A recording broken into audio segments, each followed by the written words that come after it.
দক্ষিণ এশিয়ার ভূ রাজনীতিতে নতুন করে উত্তেজনা, তবে সেই উত্তেজনার মাঝেই দেখা যাচ্ছে আলোচনার সম্ভাবনা। পাকিস্তান এবং আফগানিস্তান দীর্ঘদিনের সংঘাতের পর এবার বসেছে আলোচনার টেবিলে, আর এই গুরুত্বপূর্ণ আলোচনার আয়োজক হিসেবে সামনে এসেছে চীন। পাকিস্তান এবং আফগানিস্তান দুটি প্রতিবেশী দেশ, যাদের মধ্যে সম্পর্ক বহুদিন ধরেই টানাপোড়েনের। বিশেষ করে 2021 সালে তালেবান আফগানিস্তানের ক্ষমতা নেওয়ার পর থেকে পরিস্থিতি আরও জটিল হয়ে ওঠে। এই দুই দেশের মধ্যে চলা সাম্প্রতিক সংঘাতকে বলা হচ্ছে গত কয়েক বছরের মধ্যে সবচেয়ে গুরুতর সংঘর্ষ। এই পরিস্থিতির মধ্যেই দুই দেশের শীর্ষ আধিকারিকরা এখন চীনের একটি শহরে বৈঠকে বসেছেন। শহরটির নাম উরুমকি, যা চীনের উত্তর পশ্চিমাঞ্চলে অবস্থিত। এই বৈঠকের মূল লক্ষ্য একটি যুদ্ধবিরতি বা সিজফায়ার নিশ্চিত করা, যাতে গত কয়েক মাস ধরে চলা সীমান্ত সংঘর্ষ থামানো যায়। পাকিস্তানের বিদেশ মন্ত্রকের মুখপাত্র তাহির আন্দ্রাবি জানিয়েছেন, এই আলোচনা এখনো প্রাথমিক পর্যায়ে রয়েছে, তবে তারা আশাবাদী এই আলোচনার মাধ্যমে একটি দীর্ঘস্থায়ী সমাধান বেরিয়ে আসতে পারে। তিনি বলেন, আমরা একটি স্থায়ী সমাধানের আশা করছি। এবার আসা যাক এই সংঘাতের পটভূমিতে। গত বছরের অক্টোবর মাস থেকে পাকিস্তান আফগানিস্তান সীমান্তে একের পর এক সংঘর্ষের ঘটনা ঘটছে। এই লড়াইয়ে দুপক্ষের বহু মানুষ প্রাণ হারিয়েছেন। শুধু তাই নয়, এই সংঘর্ষের প্রভাব পড়েছে বাণিজ্য এবং সীমান্ত পারাপারের উপরও। দুই দেশের মধ্যে পণ্য পরিবহন এবং সাধারণ মানুষের যাতায়াত ব্যাপকভাবে ব্যাহত হয়েছে। এবার প্রশ্ন, কেন এই সংঘাত? পাকিস্তানের অভিযোগ, আফগানিস্তানের মাটিতে এমন কিছু জিহাদি সংগঠন আশ্রয় পাচ্ছে যারা পাকিস্তানের ভিতরে হামলা চালাচ্ছে। বিশেষ করে পাকিস্তান যে সংগঠনের কথা বলছে সেটি হলো তেহরিক-ই-তালিবান পাকিস্তান বা টিটিপি। এই সংগঠনটি আফগান তালিবানের সঙ্গে আদর্শগতভাবে যুক্ত হলেও এটি আলাদা একটি গোষ্ঠী। পাকিস্তানের দাবি, টিটিপি সদস্যরা আফগানিস্তান থেকে পাকিস্তানে ঢুকে হামলা চালাচ্ছে। তবে আফগানিস্তান এই অভিযোগ সম্পূর্ণ অস্বীকার করেছে। তাদের বক্তব্য, এই জঙ্গিরা পাকিস্তানের অভ্যন্তরীণ সমস্যা তৈরি করছে, এর জন্য আফগানিস্তানকে দায়ী করা ঠিক নয়। এই নিয়ে দুই দেশের মধ্যে উত্তেজনা ক্রমশ বেড়েছে। এই পরিস্থিতিতে চীন মধ্যস্থতার ভূমিকা নিতে এগিয়ে এসেছে।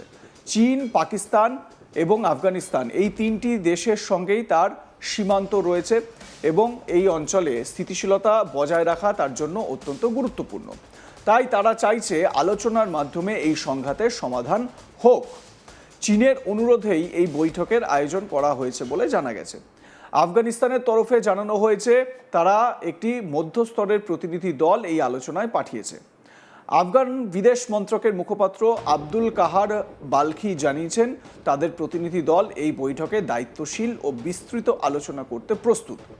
তিনি বলেন, আমরা প্রতিবেশী সুলভ সম্পর্ক, বাণিজ্য বৃদ্ধি এবং নিরাপত্তা সংক্রান্ত বিষয় নিয়ে গুরুত্ব সহকারে আলোচনা করতে চাই।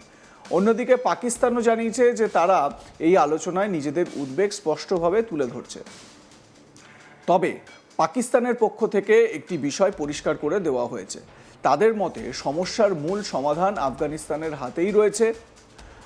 তাহির আন্দ্রাবি বলেছেন, আফগানিস্তানকে প্রমাণ করতে হবে যে তারা তাদের মাটি ব্যবহার করে জঙ্গি কার্যকলাপ হতে দেবে না।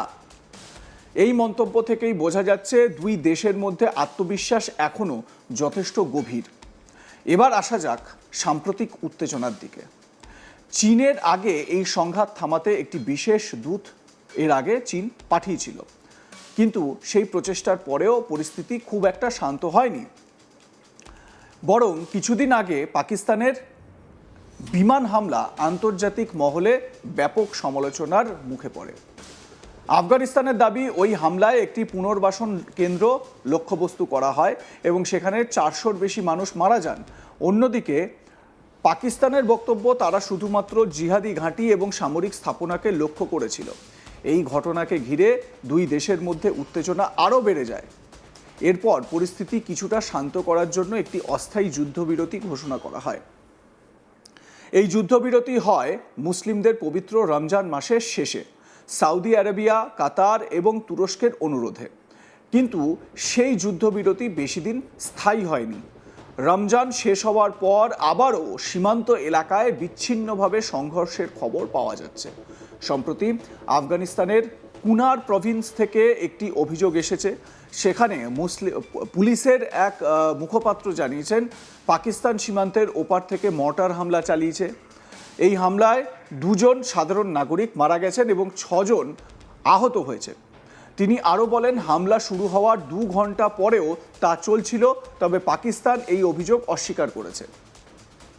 তাদের দাবি, তারা সবসময়ই অত্যন্ত সতর্কভাবে অভিযান চালায় যাতে সাধারণ মানুষের ক্ষতি না হয়।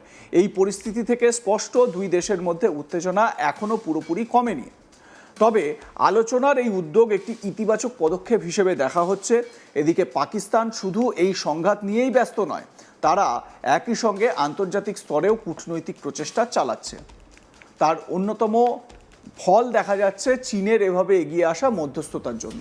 বিশেষ করে তারা চেষ্টা করছে আমেরিকা এবং ইরানের মধ্যে চলা উত্তেজনা কমাতে এবং তাদের আলোচনার টেবিলে আনতে। যদিও বলে রাখা ভালো, হরমুজ প্রণালী দিয়ে পাকিস্তানের একটি কার্গো জাহাজ, তেলবাহী ট্যাঙ্কার, সেটিকে ধ্বংস করে দেওয়ার ছবি সামনে এসেছে। ইরান পাকিস্তানের সেই তেল ট্যাঙ্কারটিকে সেখান থেকে ছাড়েনি। এই প্রচেষ্টায় চীনও পাকিস্তানকে সমর্থন করেছে। চীন এবং উপসাগরীয় দেশগুলি চাইছে এই অঞ্চলে দ্রুত শান্তি ফিরে আসুক, কারণ এই সংঘাতের প্রভাব গোটা অঞ্চলে পড়ছে। সব মিলিয়ে বলা যায় দক্ষিণ এশিয়ার এই সংঘাত এখন একটি গুরুত্বপূর্ণ মোড়ে দাঁড়িয়ে। একদিকে যেমন সীমান্তে উত্তেজনা, অন্যদিকে আলোচনার চেষ্টা, এই দুইয়ের মধ্যে ভবিষ্যৎ নির্ভর করছে। এখন দেখার এই আলোচনা কতটা সফল হয় এবং 2 দেশ কি সত্যি একটি স্থায়ী সমাধানের পথে এগোতে পারে, মানে পাকিস্তান এবং আফগানিস্তান কি স্থায়ী সমাধানের লক্ষ্যে এগোতে পারে, যাতে যুদ্ধ সেখানে থামানো যায় বা অশান্তি যাতে থামানো যায়। এক্ষেত্রে বলে রাখি, চীন মধ্যস্থতা করার প্রস্তাব দিয়েছে। চীনে এই মধ্যস্থতা বৈঠক হবে, সব ঠিক আছে, কিন্তু পাকিস্তান এবং আফগানিস্তানের মধ্যে এই মধ্যস্থতা বৈঠক কিন্তু এর আগেও হয়েছিল। দুবাইয়ে এই মধ্যস্থতা বৈঠক হয়েছিল। যদি আপনারা স্মরণ করে দেখেন তাহলে দেখতে পারবেন সেই মধ্যস্থতা বৈঠক বা এই শান্তি বৈঠকে কিন্তু কোনো রেজাল্ট বেরিয়ে আসেনি। আফগানিস্তান এবং পাকিস্তানের মধ্যে উত্তেজনা কিন্তু দিনের পর দিন বেড়ে চলেছে এবং সেটা থামার কোনো লক্ষণ নেই।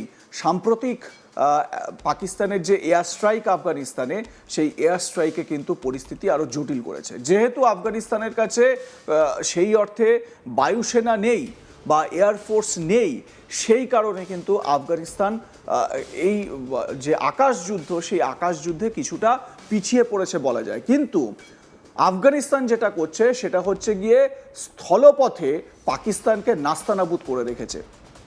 খাইবার পাখতুনখোয়া প্রভিন্স, এই এলাকায় যেভাবে পাকিস্তানি সেনাকে কোণঠাসা করে দিয়েছে আফগান যোদ্ধারা, বলা ভালো আফগান যোদ্ধাদের মদতে টিটিপি, তেহরিকি তালিবান পাকিস্তান জঙ্গি গোষ্ঠী বা জিহাদি গোষ্ঠী, তারা পুরো পাকিস্তানকে একেবারে নাস্তানাবুদ করে রেখে দিয়েছে, নাজেহাল করে রেখে দিয়েছে।